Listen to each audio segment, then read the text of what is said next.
Dear students, welcome back to Software Engineering Fundamentals course.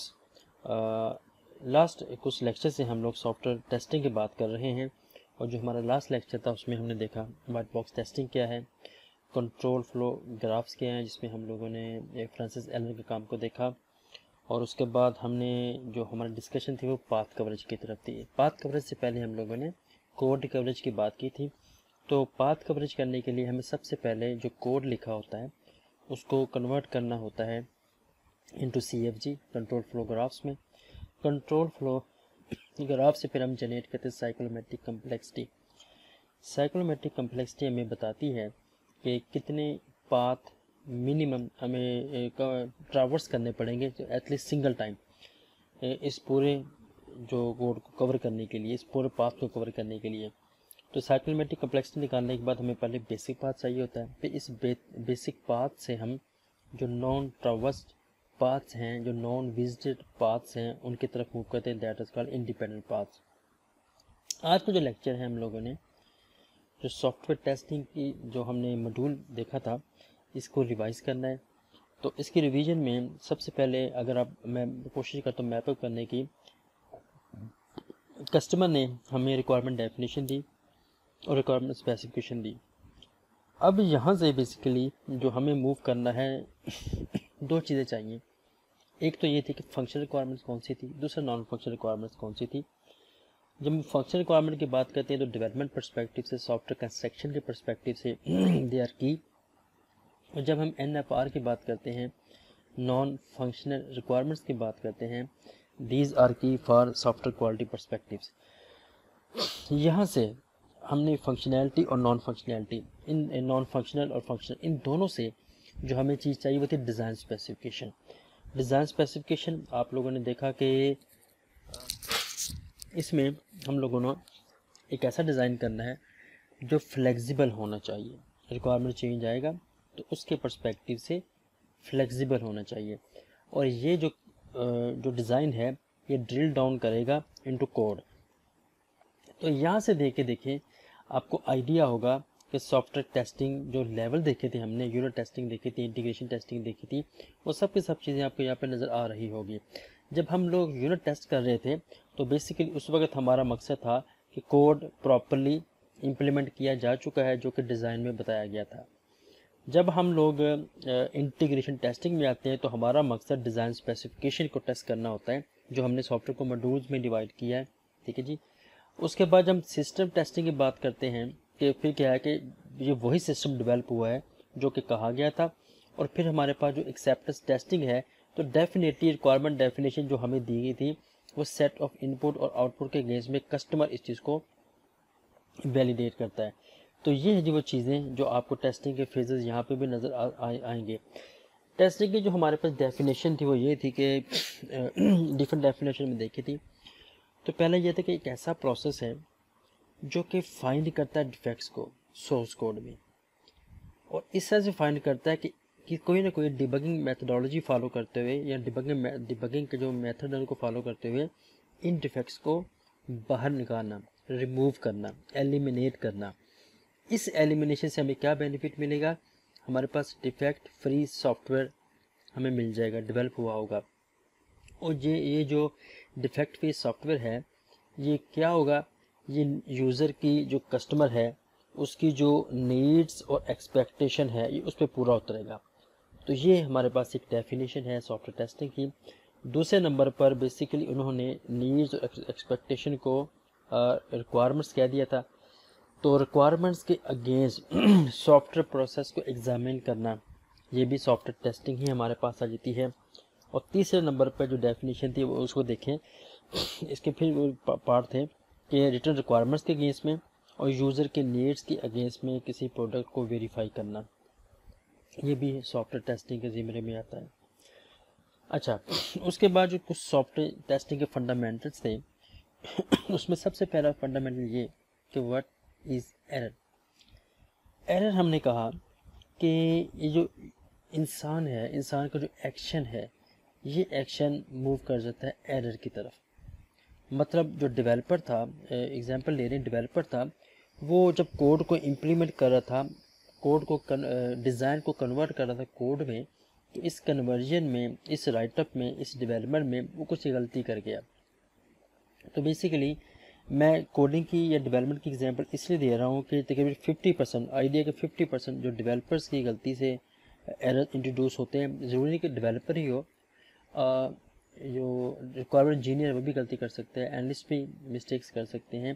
तो rule of thumb क्या है कि इंसान ने जो मिस्टेक, प्रॉब्लम, इशू क्रिएट कर दिया वो एरर है, और एरर ज़्यादातर देखा गया है, ज़्यादातर वो है डेवलपमेंट साइड पे। एरर के बाद हमें जो नज़र आएगा वो है जी फॉल्ट।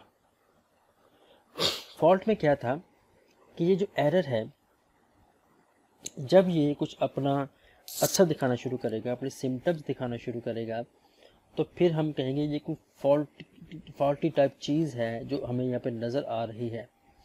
और ये जो फॉल्टी टाइप चीज़ जिसको मैं कह रहा हूँ, इसी को ही हम डिफेक्ट कहते हैं। ठीक हो गया जी, ये इसका सेकंड नेम है फॉल्ट का। अच्छा, जब हमारे पास डिफेक्ट आ चुका तो फिर क्या होगा? डिफेक्ट आने से जब ये डिफेक्ट, ये फॉल्टी कोड एग्जीक्यूट होगा तो सिस्टम फेलियर स्टेट में चला जाएगा।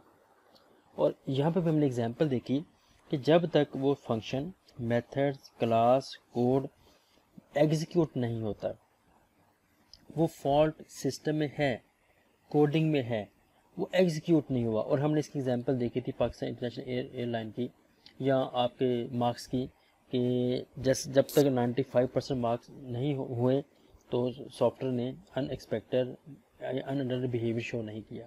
तो फेलियर उसी वक्त होगा जब वो फॉल्टी कोड एग्जीक्यूट हो जाएगा, डिफेक्टिव कोड एग्जीक्यूट हो जाएगा। अच्छा, टेस्ट केस और टेस्ट डेटा, ये दोनों चीज़ें इंपॉर्टेंट है with respect to test case design. इसमें जो टेस्ट डेटा था, हम लोगों ने इसमें क्या चीज़ करनी थी जी, इसमें वो डेटा प्रोवाइड करना था जिसके अगेंस्ट में सिस्टम सॉफ्टवेयर को इनपुट दी जाएगी, और टेस्ट केस डेफिनेटली जिस तरह को एग्जीक्यूट किया जाएगा। फिर हम लोगों ने टेस्टिंग प्रोसेस को देखा। टेस्टिंग प्रोसेस में हमने देखा कि हमारे पास सोर्स कोड है, वो सोर्स कोड तो हमें चाहिए जिसको हम डेफिनेटली बग्स के हवाले से देखना चाह रहे हैं। तो इसको बग्स के हवाले से देखने के लिए हमने कुछ प्लानिंग की होगी, टेस्ट प्लानिंग। और जो टेस्ट प्लानिंग है वो किसी न किसी डिज़ाइन, क्योंकि हमने कहा कि इफेक्टिव टेस्टिंग वही है जिसका डिज़ाइन इफेक्टिव है, टेस्ट केस अच्छा लिखा हुआ, टेस्ट डेटा प्रॉपर है। तो ये दो चीज़ें आती हैं रनिंग प्रोग्राम में। उस प्रोग्राम को रन किया, डिज़ाइन हमारे पास पहले था, प्लानिंग हमने पहले की हुई है, और इस सोर्स कोड को हम देख रहे हैं उसके पर्सपेक्टिव से। क्या होगा कि जो रनिंग प्रोग्राम में जो एक्सपेक्टेड रिज़ल्ट आना चाहिए था वो नहीं आया, जो हमने ऑब्ज़र्व बिहेवियर था वो हमारे अकॉर्डिंगली मतलब एक्सपेक्टेड बिहेवियर के अकॉर्डिंगली नहीं आया। तो फिर हमने क्या करनी है, डिफेक्ट लिस्ट प्रोड्यूस हुई, यहाँ से काजेज निकाले गए डिफेक्ट्स के, डिबगिंग की टेक्निक जो फॉलो करनी थी वो की गई, एरर्स को फिक्स किया गया, और फिक्स करने के बाद दोबारा रीरन किया गया। ठीक है, और ये हमें नज़र एक आइटरेशन है, और आइटरेटिव प्रोसेस चलता रहेगा जब तक कि हम इसे डिफेक्ट्स फ्री सॉफ्टवेयर ना टेस्ट कर चुके हों। व्हाट विल हैपन, अगर ये बिल्कुल डिफेक्ट फ्री सॉफ्टवेयर हो गया तो फिर हम क्या करेंगे, इसकी टेस्ट रिपोर्ट होगी, टेस्ट रिपोर्ट में टेस्ट डॉक्यूमेंट होगा और टेस्टेड प्रोग्राम होगा, और ये टेस्टेड प्रोग्राम आगे इंटीग्रेशन के लिए मूव कर जाएगा। तो ये था हमारे पास टेस्टिंग का प्रोसेस। टेस्टिंग का प्रोसेस करने के लिए अगेन जो हमारे पास बात थी वो ये थी कि टेस्ट प्लान, इसका सूटेबल होना बड़ा इंपॉर्टेंट है। तो इसके लिए क्या होगा कि सबसे पहले टेस्ट प्लान जो है क्रिएट किया जाएगा। जैसे टेस्ट प्लान क्रिएट कर दिया तो फिर इसके अकॉर्डिंगली टेस्ट केस डिज़ाइन किए जाएंगे, जिसमें टेस्ट डेटा भी चाहिए होगा और टेस्ट केस भी चाहिए होंगे। उसके बाद अब कुछ याद आया, स्टब्स एंड ड्राइवर्स क्या हैं। मैंने कहा था कि जब हम इंटीग्रेशन टेस्टिंग की बात करेंगे तो स्टब्स एंड ड्राइवर्स की बात करेंगे। तो याद है कुछ स्टब्स कहाँ यूज़ होते हैं, ड्राइवर कहाँ यूज़ होते हैं, फिर या तो भी इंटीग्रेशन में दोबारा इसको देख लेते हैं। उसके बाद टेस्ट केस एग्जीक्यूशन कैसे होगी, एग्जीक्यूशन के बाद डिफेक्ट ट्रैकिंग देख ली, और हमने फिर आखिर में जनरेट की थी टेस्ट समरी रिपोर्ट। तो ये था जी टेस्ट प्लानिंग का पूरा पार्ट। फिर उसके बाद हमने देखा कितने लेवल हैं सॉफ्टवेयर टेस्टिंग के। तो जब हम सॉफ्टवेयर को एक्सक्यूज में किसी फंक्शन के हवाले से देखते हैं, एक मेथड के हवाले से देख लेते हैं, किसी क्लास के वाले से देख लेते हैं। जो भी सिंपलेस्ट यूनिट है हम उसको कह देंगे यूनिट टेस्टिंग। तो यूनिट टेस्टिंग में मतलब क्या था कि सॉफ्टवेयर में जितने भी मॉड्यूल्स हैं, जितने भी कंपोनेंट्स हैं, अब single by single component test होगा, किसी दूसरे कंपोनेंट पर डिपेंड किए बगैर, आइसोलेशन में। मतलब यही हमारी दुनिया है। मकसद क्या है?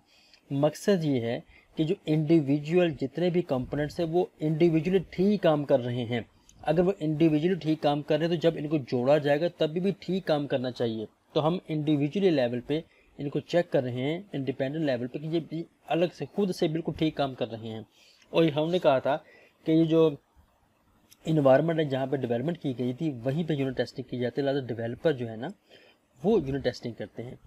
उसके बाद हम चलेंगे इंटीग्रेशन। अब हमारे पास यूनिट टेस्टेड मॉड्यूल्स आ चुके हैं या यूनिट टेस्टेड कंपोनेंट्स आ चुके हैं। अब हमने पेयर्स में इनको जोड़ना शुरू करना है। अब पेयर्स में मैं इसलिए कह रहा हूँ, बेसिकली रूल ऑफ थंब यही है, लेकिन इसकी भी टेक्निक्स हमने देखी थी। जो पहली टेक्निक आपने देखी थी वो थी बिग बैंग अप्रोच। इसमें क्या था? इसमें ये था पूरे सॉफ्टवेयर को इकट्ठा लिंकअप करें, इकट्ठा आपस में इंटीग्रेट करें एंड कंपाइल। उससे क्या होगा? उसमें प्रॉब्लम ये आएगा कि जो सॉफ्टवेयर के डिफेक्ट्स है वो लेटेस्ट स्टेज में जाके पता लगेंगे। और दूसरा सबसे ज़्यादा डेंजरस वाली बात ये थी, या जिस पे बहुत कंसर्न वाली बात थी, वो ये थी कि किस इंटीग्रेशन ने एरर दिया है। मैं इंटीग्रेशन कह रहा हूँ क्योंकि इंडिविजुअली तो वो टेस्ट हो चुके हैं। अब तो इन कम्युनिकेशन के दौरान, लिंक अप के दौरान इसमें प्रॉब्लम आया है। तो कैसे आइडेंटिफाई करें कि 400 मॉड्यूल्स या कंपोनेंट्स को आपस में इंटीग्रेट किया गया है, किसने ये इशू या प्रॉब्लम या एरर इंट्रोड्यूस करवाया? तो ये हमें प्रॉब्लम आता है जब हम बिग बैंग की बात करते हैं। फिर हमारे पास आगे थी जी टॉप डाउन अप्रोच। इसमें क्या था? जो सबसे पहले टॉप लेवल मॉड्यूल्स हैं उनको टेस्ट करेंगे, फिर उससे लोअर, फिर उससे लोअर। अब इसमें क्या था? अब ए मॉड्यूल है, इसने कॉल करना बी और सी मॉड्यूल को। तो पहले बी और सी के स्टब्स लिखे जाएंगे। तो फिर पहले बी का स्टब लिखेंगे तो ए बी के साथ इंटीग्रेट होगा, फिर सी का स्टब लिखा जाएगा, ए सी के साथ इंटीग्रेट होगा, फिर इन दोनों के एक्चुअल कोर्सेज को रिमूव किया जाएगा, फिर ए बी सी का कॉम्बिनेशन टेस्ट होगा। तो इस तरह से टॉप डाउन इंटीग्रेशन टेस्टिंग होती है। फिर थर्ड नंबर पे हमारे पास आगे थी बॉटम अप। अब बॉटम अप में हम लोगों ने क्या खास काम किया? बॉटम अप में ये था कि अब नीचे से ऊपर मूव करते हैं। तो इसमें क्या था कि फ़र्ज़ करें बी सी और ए है, ए हमारे पास टॉप वाला कोड है, यूनिट है। तो इसमें क्या होगा? बी ने कॉल करना ए को, या ए कॉलिंग हो, जो बी और सी कॉल्ड हो रहे थे। तो इस मामले में हमें ए का ड्राइवर लिखना पड़ेगा। तो जो इंटीग्रेशन होगी वो होगा driver of A of B and driver of A and C. तो फिर ए का ड्राइवर को रिप्लेस किया जाएगा ओरिजिनल कोड के साथ and A B C combination पूरा टेस्ट को होगा। तो ये हमारे पास थी थर्ड अप्रोच। जी फोर्थ अप्रोच कौन सी थी खाने पीने वाली? याद है किसी को? जी दैट वाज सैंडविच अप्रोच। अच्छा, सैंडविच अप्रोच में हमने क्या करना है कि हमारे पास जो हायरार्की है उस हायरार्की को आपने किसी एक जगह से डिफाइन कर लेना है, एक लेयर डिफाइन कर लेना है जिस लेयर से टेस्टिंग का काम करना है। इससे ऊपर जितनी भी लेयर होगी वो टॉप डाउन को फॉलो करेगी, इससे नीचे जितनी भी लेयर होगी वो बॉटम अप को फॉलो करेगी। तो दोनों के दोनों हमें इसमें इकट्ठे काम ले लेंगे। लेकिन प्रॉब्लम क्या होगा, बेनिफिट क्या होगा? बॉटम अप और टॉप डाउन दोनों की कंबाइंड एफर्ट यहाँ पे लगी। प्रॉब्लम इसमें क्या आएगा कि हमें स्टब भी लिखने पड़ेंगे, ड्राइवर भी लिखने पड़ेंगे, दोनों चीज़ें यहाँ पे लिखनी पड़ेगी। और फिर क्या था? System testing. सिस्टम टेस्टिंग में क्या था? अब पूरा सॉफ्टवेयर इंटीग्रेटेड होकर, टेस्ट होकर, डेवलप हो चुका है, प्रिपेयर हो चुका है। अब हमने इसको स्पेसिफिकेशन के अगेंस्ट में टेस्ट करना है कि ये चीज़ स्पेसिफाई की गई थी, ये चीज़ डेवलप हुई है, तो क्या ये ठीक डेवलप हुई है? और फिर आखिर में अब यहाँ पे सोचिएगा, वैसे स्पेसिफिकेशन के अकॉर्डिंगली जब किसी प्रोडक्ट को टेस्ट चेक करते हैं तो वो क्या होती है? वैलिडेशन की वेरिफिकेशन। तो सिस्टम टेस्टिंग वैलिडेशन की वेरिफिकेशन, सोचिएगा ज़रा। उसके बाद एक्सेप्टेंस टेस्ट में क्या था? जो कस्टमर है जिसने साइन ऑफ किया हुआ था वो अब सेट ऑफ इनपुट्स देख के डेवलपर्स की मौजूदगी में, या इसकी भी हमारे पास ऑप्शन आ जाती है, या एक्सेप्ट करता है सॉफ्टवेयर को या रिजेक्ट करता है। तो इसमें हमारे पास जो हमने देखी थी अल्फ़ा टेस्टिंग थी, उसके बाद बीटा टेस्टिंग थी, और थर्ड नंबर पर गैमा टेस्टिंग थी। तो ये था जी हमारा इसके पर्सपेक्टिव से काम। फिर हम सॉफ्टवेयर टेस्टिंग लाइफ साइकिल पे चले गए, और इसमें हमने क्या बात की थी? हमने कहा था कि हर फेज़ के ऊपर हमारे पास कुछ इनपुट होगी और ये फेज़ कोई ना कोई आउटपुट जनरेट करेगा, डिलीवरेबल जनरेट करेगा। तो उसमें रिक्वायरमेंट एनालिसिस का फेज़ था, टेस्ट प्लानिंग का केस था, टेस्ट डिज़ाइन का था, टेस्ट एनवायरनमेंट सेटअप का था, टेस्ट एग्जीक्यूशन का था, और आखिर में टेस्ट साइकोलॉजी, जो कि हम अपने फ्यूचर के पर्सपेक्टिव से देखते हैं कि जो हमने लेसन लर्न किए थे वो क्या थे। अच्छा, ये मैं सब चीज़ें इतनी डिटेल में नहीं बता पाऊँगा कि डेफिनेटली इस पर काफ़ी ज़्यादा टाइम इन्वॉल्व हो चुका होगा, उस पर हमारा पूरा एक डेडिकेटेड लेक्चर है, तो काइंडली उसके इसके साथ मैप कर लें। जस्ट एडवाइस करना मकसद है कि ये चीज़ थी। उसके बाद हमने सॉफ्टवेयर टेस्टिंग की टाइप देखी, तो हमने कहा जी कि हमारे पास दो टाइप्स हैं। जो पहली जो ब्लैक बॉक्स है और दूसरी जो वाइट बॉक्स है। जो ब्लैक बॉक्स है इसमें क्या था कि सॉफ्टवेयर को हम as a black box treat करते हैं। इसके अंदर क्या है, अंधेरा है, हमें नहीं पता, ब्लैक बॉक्स है। हमें इसको टेस्ट करना है, कुछ इनपुट देंगे, सेट ऑफ इनपुट्स देंगे और ऑब्जर्व कर लेंगे इसके रिजल्ट्स को, और फिर उसको मैच कर लेंगे एक्सपेक्टेड रिजल्ट्स के साथ। यानी कि जो इसका ऑब्जर्व बिहेवियर है उसको मैच कर लेंगे एक्सपेक्टेड बिहेवियर के साथ। अगर तो वो ठीक है तो सॉफ्टवेयर सही काम कर रहा है, वरना नहीं काम कर रहा है। इसका जो दूसरा नाम है उसको कहते हैं फंक्शनल टेस्टिंग। क्यों? क्योंकि बेसिकली हम यहाँ पे सॉफ्टवेयर की फंक्शनैलिटी टेस्ट कर रहे हैं कि सॉफ्टवेयर ने जो फंक्शनैलिटी प्रोवाइड करनी थी वो प्रोवाइड कर रहा है। इसी वजह से ब्लैक बॉक्स टेस्टिंग है वो रिक्वायरमेंट्स एंड स्पेसिफिकेशन इनके पे बेस करते हुए की जाती है। I hope you got the point. जो वाइट बॉक्स टेस्टिंग है इसको क्लियर बॉक्स या ग्लास बॉक्स टेस्टिंग भी कहते हैं। उसकी वजह क्या है कि आपको ग्लास के अंदर क्या है वो नज़र आ रहा है, क्लियर नहीं नज़र आ रहा है। तो इसमें क्या था कि सॉफ्टवेयर की इंटरनल इसमें कौन कौन से पार्ट्स हैं, स्ट्रक्चर कौन सी है, इम्प्लीमेंटेशन कैसे की गई है, ये सब के सब चीज़ें जब इस बेस पे हम इसको चेक करते हैं हम कहते हैं white box testing.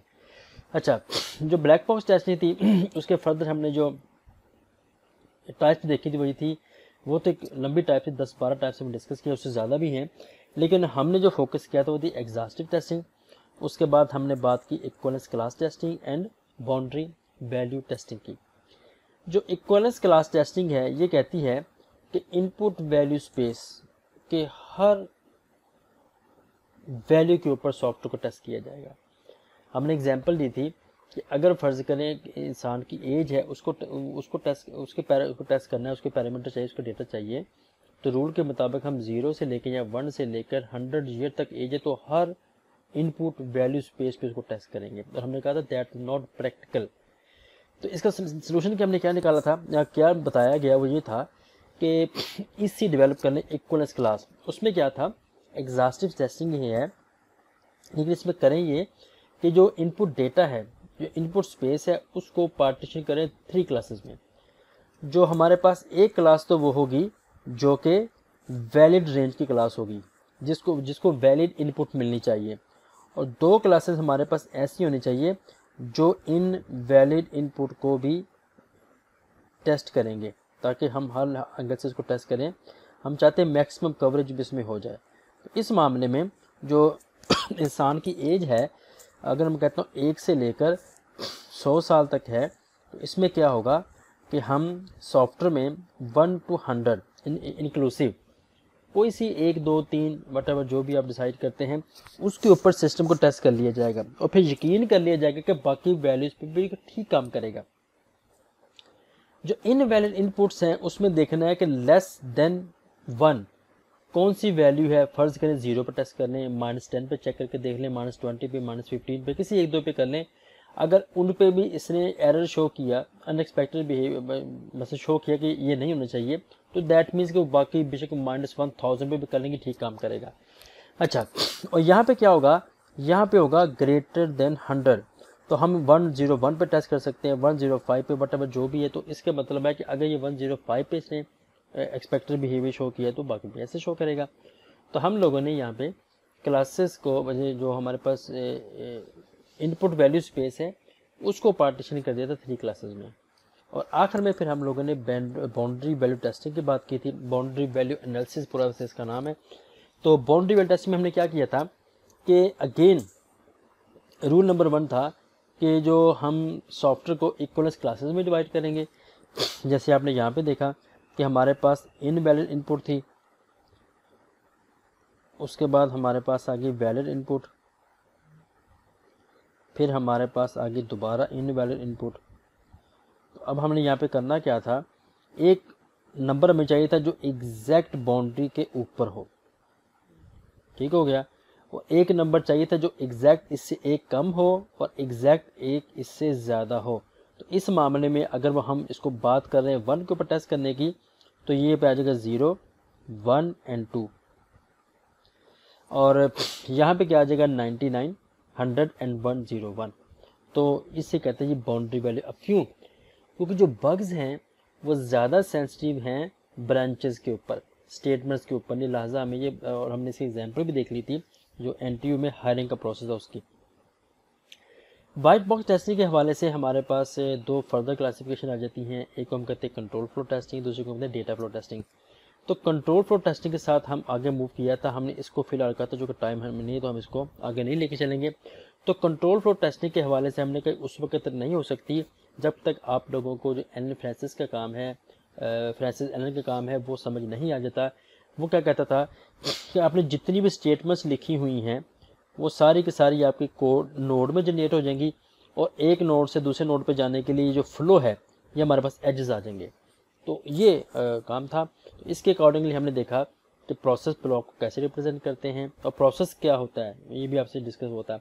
Decision point क्या है, जंक्शन क्या है। तो इसकी एग्जांपल थी कि ये सीक्वेंशियल काम चल रहा था, ये हमारे पास डिसीजंस हैं, ये हमारे पास मल्टीपल केसेस हैं। और वाइल और अनटिल में, यानी कि आपने इसको मेक श्योर करना है कि कौन कहाँ से मूव करेगा। जैसे ब्रेक होगा तो definitely it should be move from start of the loop, और इस केस में it should be move from end of the loop. तो ये एक मेजर डिफरेंस था जो आपको यहाँ पे देखना है। अनफॉर्चुनेटली हम कोई ऐसी मैं एग्जांपल्स डिस्कस नहीं कर सके जिसमें वाइल और डू वाइल भी आता होगा, फॉर लूप आती होगी। लेकिन आप लोग अपने जो कोई भी फॉर लूप जो अपने कोड लिखा हुआ है, वाइल डू वाइल का कोड लिखा हुआ है, उसका CFG जनरेट करके ज़रूर देखिएगा, ताकि आप चेक कर सकें कि आप इसको ये सक्सेसफुल कर सकें कि नहीं। उसके बाद कोड कवरेज के हवाले से, कवरेज का मतलब क्या था, विजर करना। कि अब स्टेटमेंट कवरेज का मतलब क्या था कि सारी स्टेटमेंट्स कम से कम सिंगल टाइम ज़रूर एग्जीक्यूट हो जाएं, उसके लिए स्टेटमेंट कवरेज थी। डिसीजन कवरेज में क्या था कि अब हमने जो डिसीजन लेना है, डिसीजन हमारे पास या राइट है या रॉन्ग है या ट्रू है या फॉल्स है। अब ये डिसीजन की जो पाथ निकल रहे हैं ट्रू और फॉल्स वाले, इन पाथ की कवरेज करना यहाँ पे मकसद था। तो वो हमारे पास आ गया डिसीजन कवरेज। कंडीशन कवरेज में क्या था कि जिसके बेस करते हुए ट्रू और फॉल्स पे गए हैं वो है कंडीशन। तो अब उस कंडीशन को ट्रू एंड फॉल्स के पर्सपेक्टिव से देखें। जब ये भी हो गया तो आखिर में फिर हमने पाथ कवरेज की थी, तो वो भी अब हमारे पास आता। पाथ क्या था, हमने देखा था कि जो ब्रांचेस और कंडीशन जो है इनके जो सीक्वेंस है, एक ब्रांच से दूसरी ब्रांच पे, एक कंडीशन दूसरे कंडीशन में जो मूव करते हैं वो हमारे पास है पाथ। पाथ का बेनिफिट क्या है, पाथ बेसिकली हमें एक पूरा टेस्ट केस बताता है। एक पूरा टेस्ट केस क्या होगा जो हमने लास्ट लेक्चर में देखा, और इस टेस्ट केस को एग्जीक्यूट करने के लिए हमें सेट ऑफ इनपुट्स कौन सी चाहिए, ये भी एक पाथ से आइडेंटिफाई होता है। और क्यों होता है, हमने कहा जितने बग्स हैं वो ज़्यादातर सेंसिटिव हैं इन ब्रांच और कंडीशंस के ऊपर ही, इसलिए हम पाथ कवरेज की तरफ गए थे। अच्छा, साइक्लोमेट्रिक कम्प्लेक्सिटी क्या थी, सॉफ्टवेयर मैट्रिसेस है जो कि क्वांटिटेटिव मेजर करता है किसी सॉफ्टवेयर की कम्प्लेक्सिटी को, और that complexity must be less than 10 और मैक्सिमम इक्वल टू 10। ठीक है, अब इसमें हमने क्या काम किया था, सबसे पहले हम लोगों ने साइक्लोमेट्रिक कम्प्लेक्सिटी निकाली, फिर इसके इंडिपेंडेंट पाथ निकाले, फिर हमने कहा कि हर पाथ को कम से कम एक बार ज़रूर विजिट करना है। तो ये हमारे पास साइक्लोमेट्रिक कम्प्लेक्सिटी आ गई। और साइक्लोमेट्रिक कम्प्लेक्सिटी निकालने के जो हमारे पास दो फार्मूला में डिस्कस किए थे, याद है जी किसी को? जो पहला फार्मूला था जी, बताएं हिम्मत करके जी। पहला फार्मूला था V of G is equal to E, that was E minus N plus 2P। आप मुझे बता सकते हैं 2P और ये सब बाकी चीज़ें क्या हैं?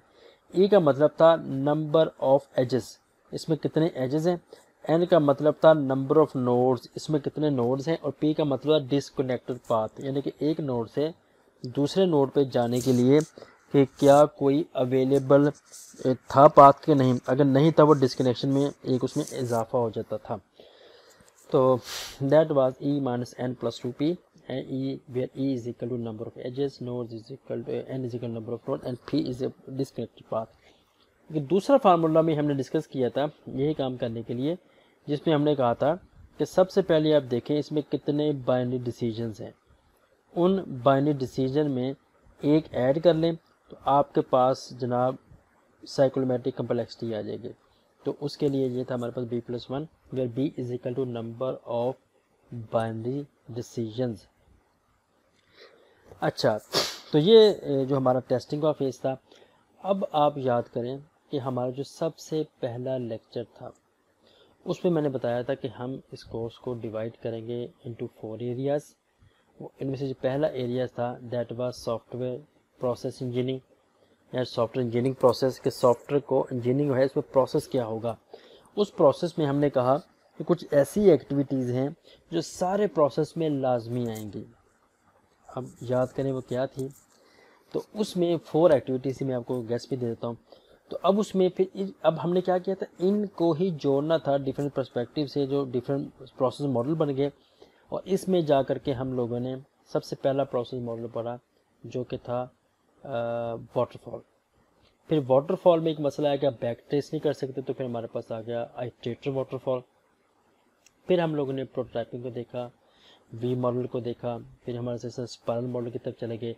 फिर हमने देखा कोई ऐसा तरीका है कि जो स्पायरल, एक्चुअली स्पायरल उसकी एग्जाम्पल थी कि क्या कोई ऐसा तरीका है कि हम सॉफ्टवेयर को फेज में डेवलप करें, इकट्ठा सॉफ्टवेयर ना डेवलप करें।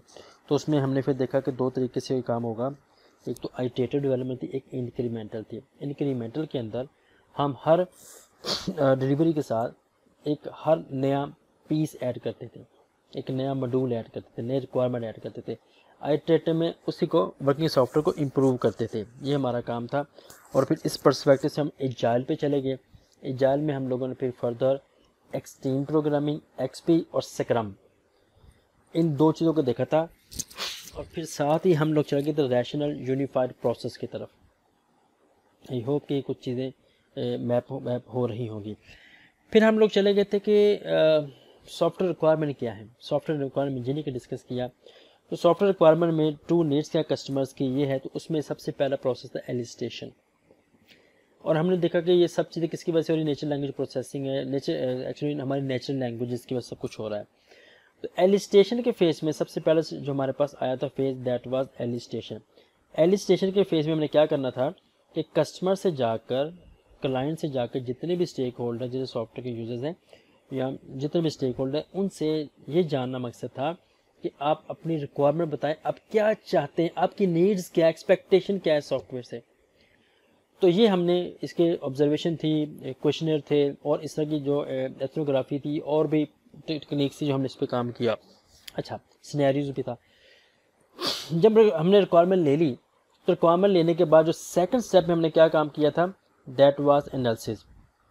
एनालिसिस में क्या था कि रिक्वायरमेंट आ चुकी हैं, अब रिक्वायरमेंट से जो प्रायोरिटाइज किया गया है इसमें जो कन्फ्लिक्ट्स तो नहीं है, कोई ऐसी इश्यूज तो नहीं है, तो उसके लिए फिर एनालिसिस किया। एनालिसिस में हम लोगों ने यूज़ केस डायग्राम डेवलप करके देखी, हम लोगों ने डेटा फ्लो डायग्राम डेवलप करके देखी, हम लोगों ने एक्टिविटी डायग्राम डेवलप करके देखी। तो इस तरीके से जो डायग्राम से हमने डिस्कस किया। अच्छा, जब एनालिसिस कर लिया तो थर्ड स्टेप में क्या किया, अब हमने कहा चीज़ें सब हो चुकी हैं, अब ज़रा इनको लिख लें, स्पेसिफाई कर लें। तो स्पेसिफाई के लिए हमने कहा हम IEEE के डॉक्यूमेंट को फॉलो करेंगे और उसके अकॉर्डिंगली फिर हमने सॉफ्टवेयर को फंक्शनैलिटी को जो फंक्शन सर्विसेज प्रोवाइड करनी है उसको हमने राइटअप कर लिया। और फिर आखिर में हमें काम करना था दैट वाज वैलिडेशन। अब इसमें क्या था, इसमें ये था कि यहाँ पे वही चीज़ स्पेसिफाई की गई है जो एलिस्टेशन के वक्त बताई गई थी, ये चीज़ चेक करना हमारा मकसद था। तो इसमें हमने देखा वॉक थ्रू था, इंस्पेक्शन थी, इस तरह की जो हमने चीज़ें देखी थी, इवन प्रोटोटाइप था, इस की चीज़ें हमने यहाँ पे आइडेंटिफाई करने की कोशिश की है। अच्छा, फिर हमारे पास प्रोसेस इंजीनियरिंग के बाद, रिक्वायरमेंट इंजीनियरिंग के बाद फिर हम चले गए सॉफ्टवेयर आर्किटेक्चर डिज़ाइन। जो मैंने कहा था वैसे तो मिड का पार्ट होता है, इसमें आर्किटेक्चर को और डिज़ाइन को 2 डिफरेंट पर्सपेक्टिव से हमने देखा, मतलब 2 डिफरेंट मॉड्यूल में फर्दर देखा। आर्किटेक्चर में जो हमारे पास जो कॉमन आर्किटेक्चर स्टाइल्स उसकी बात की, उसमें लेयर था, क्लाइंट सर्वर आर्किटेक्चर था, रिपोजिटरी आर्किटेक्चर था। उसके बाद फिर हम लोगों ने पाइप्स एंड फिल्टर आर्किटेक्चर को देखा। डिज़ाइन में हमने सबसे पहले डिज़ाइन प्रिंसिपल्स क्या होते हैं इस पर फोकस किया, वो जो हमने 6 प्रिंसिपल की बात की थी।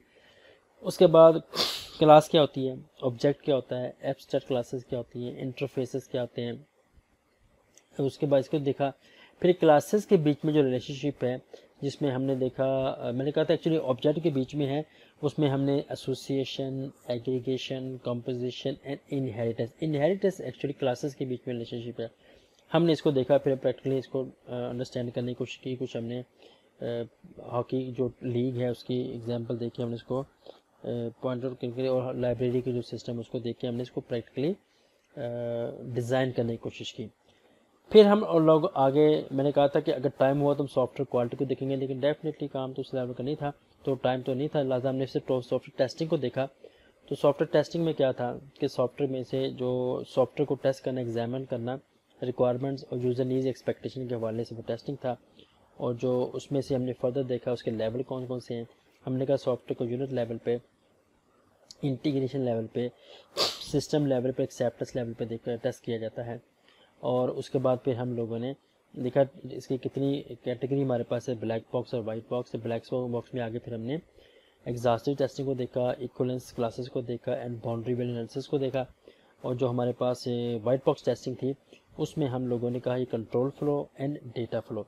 डेटा फ्लो को हमने बिल्कुल डिस्कस नहीं किया था, और हमने कहा जो कंट्रोल फ्लो टेस्टिंग है इसका फर्दर कोड कवरेज देखना मकसद था और पाथ कवरेज देखना मकसद था।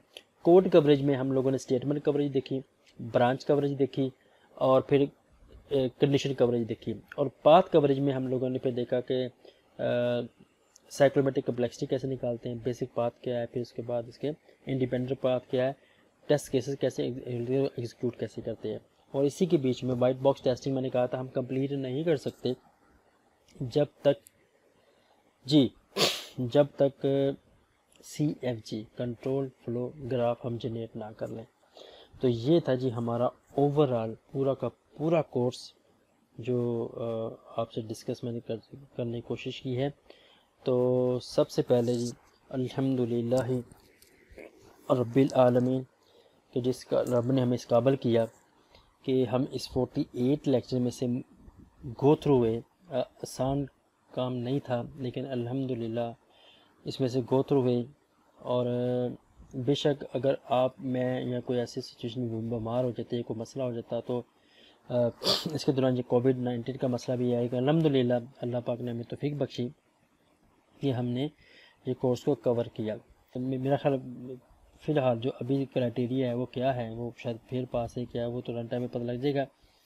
तो wish you best of luck. जो मैंने आपको असाइनमेंट्स दी थी, वो असाइनमेंट्स का मकसद ये था कि आप लोग लर्न कर सकें, लर्नेबिलिटी आप तक पहुंचाना मकसद था। अगर आपने एक असाइनमेंट उसके साथ कॉपी की है और कॉपी करने के बाद आपने ऐसे सबमिट कर दी है, तो बिलीव करें उसमें मेरा कोई नुकसान नहीं होगा, लेकिन आपने खुद को धोखा दिया, खुद का नुकसान कर दिया।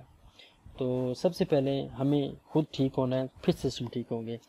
तो अगेन मकसद सिर्फ आप लोगों को लर्नेबिलिटी थी, आप लोगों की, आपको सिखाना मकसद था कि जब आप प्रैक्टिकली फील्ड में आए, इन्वायरमेंट में आए, तो आप इसी नॉलेज को यहाँ पे रेप्लिकेट कर सकें और अप्लाई कर सकें, बजाय कि इसी को दोबारा पढ़ना शुरू कर दें कि वो चीज़ें उस वक्त नहीं पढ़ सके थे।